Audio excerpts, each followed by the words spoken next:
कभी इंसान की किस्मत बड़े उरूज पे होती है। हम पाकिस्तान वाले, हमें तो कुछ नसीब नहीं हुआ ऐसे किसी नबी इमाम की बरकत, किसी का रोज़ा, लेकिन हमें नसीब हुआ है इमाम अली के कदम जो हैदराबाद में। तो हम पाकिस्तान में जो लोग रहते हैं वहीं जाके अपनी ज़मीन को, अपने सर को वहाँ पे टेक देते हैं कि वो मकाम जहाँ मौला के कदम।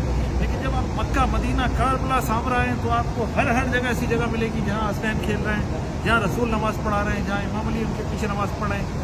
तारीख़ की एक बेहतरीन मस्जिद और एक बड़ी तारीख़ी मस्जिद मदीना मुनव्वरा में हम सबको इत्तफाक़ हुआ है अपने वालिदैन की दुआओं की वजह से कि आज हम इस जगह खड़े हैं, और इसका नाम है मस्जिद कुबा। तारीख़ की अजीम तरीन मस्जिद क़िबलतैन, और क़िबलतैन में हम खड़े हैं। ये मस्जिद वो है कि जहाँ पे हुक्म हुआ परवरदिगार का, आयत नाज़िल हुई कि नबी अपने रुख को आप बैतुल मुक़द्दस की तरफ से खाने काबा की तरफ कर दो।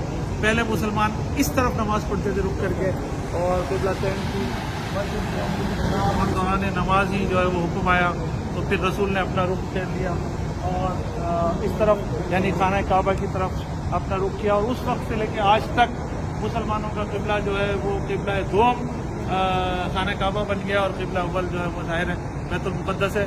और जैसे क़िबला ने फरमाया कि यहूदी कभी कभी ताना देते थे कि आप हमारी इबादतगाह की तरफ नमाज़ पढ़ते हैं, आपकी तो अपना कोई क़िबला नहीं है। तो लेकिन रसूल को ने फिर जो नमाज़ पढ़ी बाकी 2 रकात वो खाना काबा की तरफ करी, और उस वक्त से लेकर आज तक लोग मुसलमान यही नमाज़ पढ़ रहे हैं। मेरी दुआ है और हम सब की दुआ है कि जैसे परवरदिगार ने हमें सिलेक्ट किया है, हम गुनहगारों को सिलेक्ट किया है, परवरदिगार सारे मुसलमानों को ये आने की तौफीक अता करे। और